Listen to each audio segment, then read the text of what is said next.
We've also seen the fantasy genre done a certain way for a very long time. Books and movies like Lord of the Rings have really set the tone for what high fantasy should sound like and look like. I love that genre. I've made a Lord of the Rings game in the past. I'm very, I think it's an amazing franchise, but we just wanted to try something different and bring something new to the genre. Today, we have an extra special episode of Rise Above, where we'll take a behind-the-scenes look at the deep story, intriguing cast of characters, and brand new world of Immortals of Aveum. Joining us is our games director, Bret Robbins. Welcome, and thank you so much for joining us.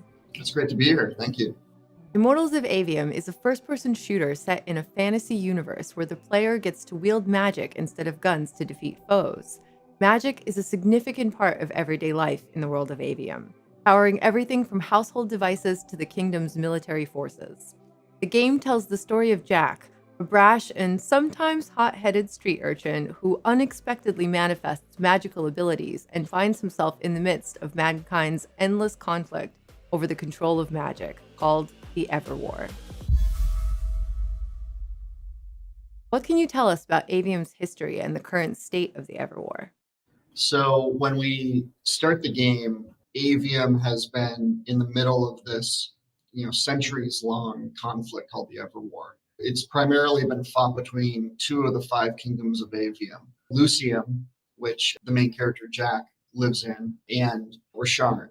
And they have been fighting for hundreds of years over the control of magic, and specifically over the control of the ley lines, which are these large rivers of magical power that emanate from the earth and wrap around all of Avium. We start the story in a state of conflict with the world on the edge, and Jack has this humble origin as a street kid in the city of Saren. He suddenly finds himself thrown in the middle of it all. So this war had been raging for thousands of years, and Rasharn's new leader and tyrant, Sandrak, has pushed the only other remaining kingdom, Lucium, to the brink, right? The other kingdoms are basically, they've recently been taken over, or they were taken over in the past. Can you tell us a little bit more about Sandrak? He's an interesting villain because he truly believes what he's doing is right.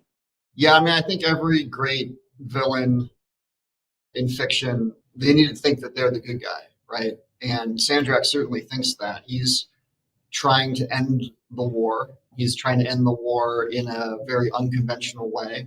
He has found a very rare and actually a lost power source that's allowing him to gain a lot of magical control over the world. From his point of view, he's doing this in order to end the war, which really means win the war and have Rasharn win the Everwar. But his methods for doing that are not exactly nice, and he's very much a means justifies the ends kind of character. So he's causing a lot of destruction and death and damage as he's trying to stop the war. So he's an interesting character. I think people will find him to be somewhat nuanced. He's not just evil with a capital E. He's got reasons for doing what he's doing, but Jack and the Immortals find themselves on the other side of what he's trying to do. A great many people have died in this war. Would it comfort you to know that I'm close to ending it? Don't turn your back on me! So the stakes are really high, and our protagonist Jack seems to be Lucium's only hope. Immortals of Aveum blends the rich lore and mystery of a fantasy universe with a more modern lean to the dialogue. We've seen over the years many people attempt to create kind of a unique high fantasy world, which can be really challenging to do. At the same time, folks have expressed fatigue towards sort of the modern take of snappy quips and one-liners. Why did you make the decision to create a fantasy game that is grounded in modern dialogue? I really wanted these characters to be relatable, and I wanted them to be people that the audience can immediately sort of understand and empathize with. I saw examples of movies especially in like the Marvel Cinematic Universe, where you would be in a very fantastic environment, like in something like Guardians of the Galaxy or some of the Thor movies, where even though the setting was very unconventional, either far science fiction or high fantasy, the characters inhabiting that world felt very relatable. Their language was modern, their sensibilities were modern. So I just thought it would be really fun and sort of taking, the fantasy genre and sort of turning it on its head a little bit to have characters that are like that. The anarchist has set aside her disgust of military institutions long enough to help us out. Oh, no. There's still plenty of disgust. Would you two cut it out? They're waiting for us. Now, Kenzie, I appreciate our verbal fencing about the rabble's pillow-fisted outrage against the gentry, but the very large one there, she's actual royalty, so maybe not so much. Maybe none. Look, I'm here because I want the Rasharnians out of my home, not to make nice with some princess that thinks... Oh, my... This isn't new. Like, this goes back to something like Star Wars, where those characters, even though they're in a galaxy far, far away, are very relatable characters. They use, language from modern times, or what was modern back then. It's just a way for the audience and the player to really kind of step into this world in the easiest way. Michael and I had a lot of fun writing the dialogue, and there is humor in the game. There's a lot of drama in the game. It's an epic story. There's some really great highs and great lows in there. That totally makes sense. And I know Michael's mentioned it doesn't take place on Earth. It doesn't take place in Earth's past. So why would the dialogue be ye old English, as he put it, right? It makes more sense for it to be modern language because it takes place in modern times, right? Just in a different universe. It definitely is relatable, like playing through it. It's such a good time. And it just feels natural hearing them talk, seeing their interactions. They could be people that we hang out with almost. It's very cool. We've also seen, the fantasy genre done a certain way for a very long time. And of course, books and movies like Lord of the Rings have really set the tone for what high fantasy should sound like and look like. I love that genre. I've made a Lord of the Rings game in the past. I'm very, I think it's an amazing franchise, but we just wanted to try something different and bring something new to the genre. Very cool. Well, we see the game's modern dialogue come to life in many of the in-game cinematics, right? One in particular comes to mind called Securing the Binding Stone. In this scene, the Immortals have just returned from a mission where they retrieved an ancient artifact called Binding Stone from the hands of Sandrak. And the premise is that Jack was insubordinate. He failed to follow orders, did his own thing. And it's a particularly intense moment between General Kirkin, Jack, and Zendara. Our objective was to figure out a way to destroy the Binding Stone. Then why is it in my war chamber, Commander? I gave no indication that we were to deviate from that objective, sir. So you're telling me that you're unable to control your people? Is that it? Don't yell at her. I did it. Chain of command, Jack. And I'm getting to you. Throughout the game, we see Jack's choices and actions at odds with his role as soldier. Can you tell us a little bit more about who Jack is and how he ended up involved in the Everwar, what his character is like? Yeah, so Jack, he has a pretty big arc that covers the story. He starts very humbly as a street urchin. He was a thief, basically, in a slum city. And his city gets attacked by Rasharn, by the forces of Sandrak. A very traumatic event happens to him over the course of that battle. And he suddenly erupts with all this raw, magical, innate power, which marks him as an unforeseen, someone who was not born with magic, with a lot of magic at least. Suddenly he has this enormous amount of power, and that immediately puts him on the radar of the Light's army and of General Kirkin, who's the leader of the Immortals. They have names for what you are. An unforeseen. A candle of Shaled. A child of the rivers. She takes him from Saren and enlists him into the army. And he becomes a Magnus, which is a battle mage. At first, he's really kind of motivated by revenge, by the trauma that happened to him, by what happened in his hometown of Saren during that attack. and he is on a path of, wanting to gain power, wanting to fight against Rasharn, and eventually wanting to join the Immortals, who are the best of the best of the battle mages in Avium. That starts his journey, but it doesn't end it. A lot happens along the way, and he definitely makes some choices and decisions that are questionable, that are motivated by his sort of brashness and lack of experience. And there's consequences. He definitely goes through a journey and he changes. And the Jack that you see at the end of the game is very different than the kid who started it. We wanted to take the player along this journey with Jack and really see him transform. That's really, really cool. I've gotten to know Jack well, and I think players will be really satisfied with how he grows. So on the other side of this particular cinematic is his mentor and this incredibly powerful Magnus that took him under his wing, the leader of the Lucian forces, Kirkin. And she is so furious with him in the cinematic. She is verbally ripping Jack and Zendara, who's his direct commander, to shreds with some really fantastic acting from Gina Torres and Lily Cowles, plays Zendara, and Darren Barnett, who plays Jack. All of them were amazing. When I found you, the only thing you were prepared for was exploding and taking the rest of Saren with you. The last time I talked with Sandrak, he pulled the same "you wouldn't exist without me" lecture you are.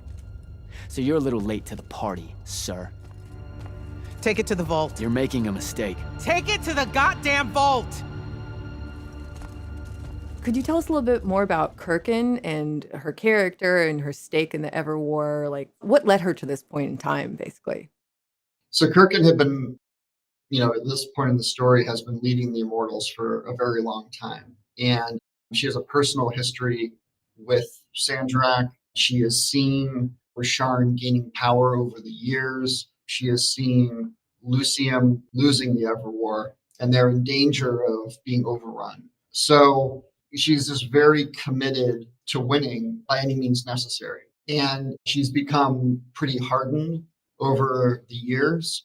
She's lost a little sympathy and empathy along the way. Her methods can be pretty brutal, but she is a teacher for Jack. She's a mentor. She really takes Jack under her wing at the start of the story, trains him up personally as a Magnus, has a stake in how he does. She can see, the potential in this kid, and she really brings it out in him. So they've got a really interesting relationship throughout the story, very much mentor pupil kind of relationship. But the relationship gets rocky. As I said before, Jack makes some questionable choices, and Kirkin actually makes some questionable choices along the way too later on. So it's a complex relationship. I love that character. I think Gina was just amazing in the role and did a fantastic job. And she really is this commanding presence and just a fantastic actor. So yeah, really happy with how Kirkin turned out. Yeah. There are other moments where we get to see the Immortals in a different light, a more kind of, I don't want to say happy, but a little bit happy, a little bit more light moments. One cinematic comes to mind, the Rough Night cinematic. It's called Rough Night, but it's basically a time when they let loose. How did you strike a balance between that sense of the world and the war and the humor that's evident in some of the characters' interactions, like in that Rough Night cinematic? Well, I think when people, sometimes are in desperate situations, the only thing you can do really is laugh or make a joke to try to, lighten things up. Or, there's that sort of dark humor, gallows humor that comes out when you're in wartime together or you're in an intense situation together. So there's definitely some of that going on. I wanted the story to have, really dramatic and intense moments, but I wanted it also to have moments of humor that can break that tension and to kind of allow the players, the audience to sort of, relax a little bit, laugh a little bit. It was just, constantly thinking about that balance, thinking about every scene that we were writing, how we wanted the characters to play off each other. It's not like I care who wins that stupid war. The sooner someone does, the sooner you can all get out of Orman. You don't know who Sandrak is. Nope. But I figure since you're Lucian, he's from Asharn. Same thing, really. They all have sort of a natural humor to them, and it's a little bit different. Like Zendara is very dry, Jack's a little more of a smart. Devin has a very kind of intellectual humor to him. He's a little bit of a motor mouth, kind of talk over himself and everything. So they all have their own ways of expressing humor. Yeah, we were just looking for opportunities where we could use that effectively as as just a way to make the scene that much more interesting or engaging or fun. I wouldn't say the story is like a comedy. It's not. It's certainly like an epic sort of drama, and it has very intense moments and everything in it. But you can't be serious all the time. That's not always that fun. So we wanted to mix it up. Yeah, I mean, it's an adventure story at its heart, right? Yeah, definitely. Yeah, it does feel that way playing through it. I feel like the pacing is really well done. Like there's moments that are just so intense and so serious, and then there's moments where you're uplifted and your spirits are uplifted by a little bit of the humor. Yeah, well, I mean, part of the writing process was us sort of charting those arcs and those emotional journeys that we wanted each of the characters to go through, and then making sure the player was feeling that. You don't want to be in a situation where the player is feeling one way and the characters are feeling another. Like the characters are all sad and mopey, and the player's like, why are they acting that way? Like, this is fun. Like, I'm having a good time. Like, knock it off. So tried to like really match up what was happening in the story and the gameplay with what the emotional beats were. So when something really bad happens, and certainly some bad things happen over the course of the story, the player really feels it, understands it, and relates, to what's going on. So part of just plotting out the whole game was a lot of discussions and work around those emotional journeys and those arcs that the characters are going through. That's so cool. Well, when it comes to taking the Everwar seriously, no one is more determined than Zendara. You mentioned her previously. She's a soldier you'd never expect to be accused of insubordination. She's incredibly strong and proud and confident. And before Jack, she probably never had any soldier ever dare to disobey her orders.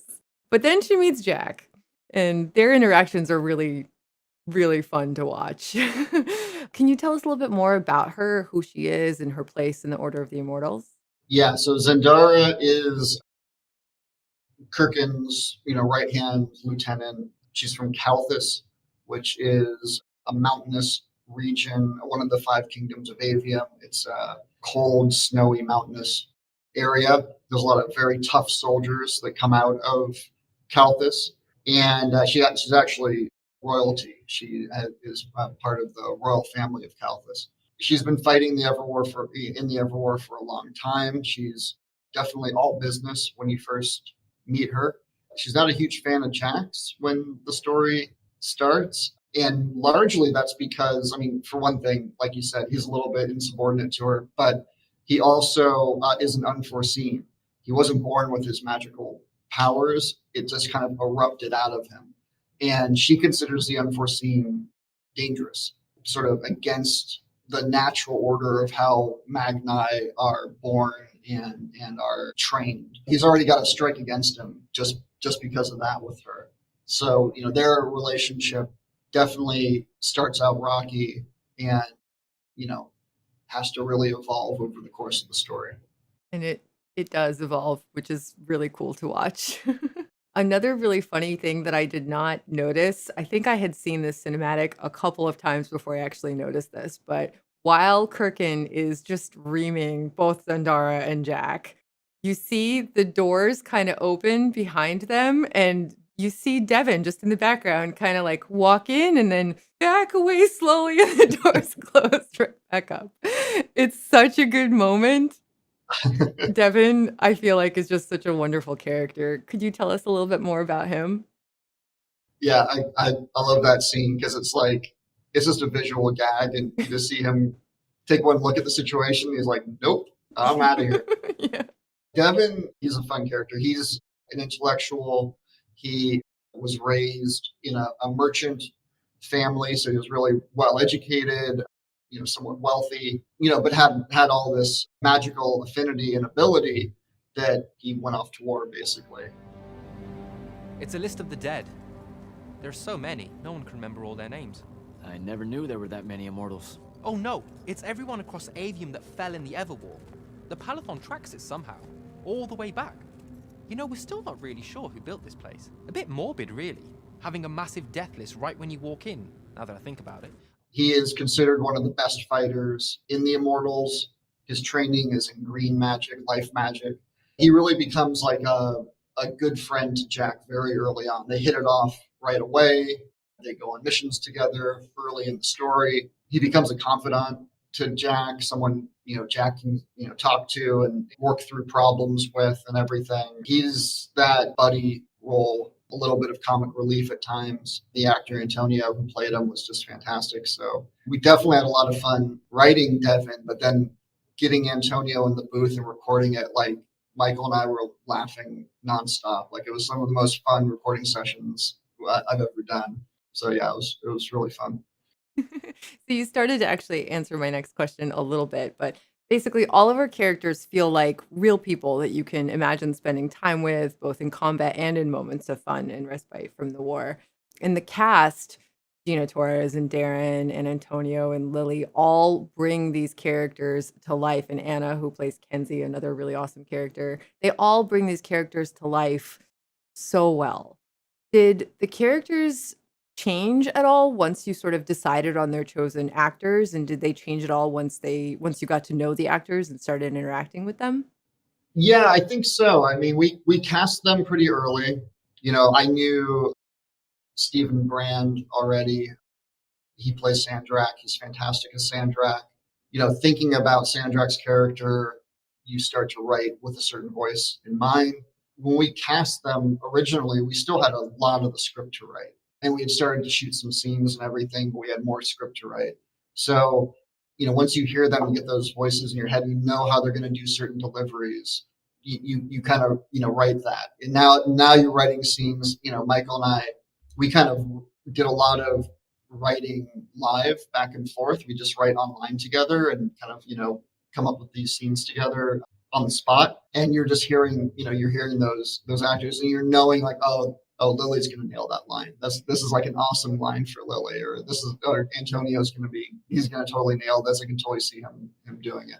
So yeah, I mean, I think it does influence you to some degree, but it's sort of chicken or the egg, because we also cast them because we had very strong opinions and ideas about what the characters should be going into it. So, I don't know which comes first really, but it was a lot of fun. That whole process was great. You definitely feel like playing through that the actors' performances just really make the characters shine and feel like real people. They did an amazing job. We have an amazing cast. And we also had a lot of fun. We had fun with Darren. He always liked to ad lib. And, we do a couple of takes of a line, and almost always he's like, hey, can I try something else? And can I give you this one? And probably half of those we ended up using because they were so funny, or just, he just do a kind of an interesting take on something. And yeah, that was a lot of fun. I bet. Well, thank you so much, Bret, for joining us for this very special episode and for sharing so many incredible insights into the world and the characters and the making of Immortals of Aveum. We appreciate it so much, and I know viewers and listeners will as well. Thank you, Tess. This was fun. Can't wait for everyone to play it. Thank you so much for watching and listening. Please stay tuned for our next show, when we'll discuss the game's incredible art and the technology that allowed us to build Avium. If you enjoyed the listen, we'd love for you to rate and review the show. It helps immensely. Please subscribe for future episodes. Check out our website at ascendantstudios.com to keep up with our game and find us on all socials as Ascendant Studios. You can also sub to our newsletter, The Stand Up, to get bonus insights from the developers we talk to on this show and more. For now, this is Tess, signing off.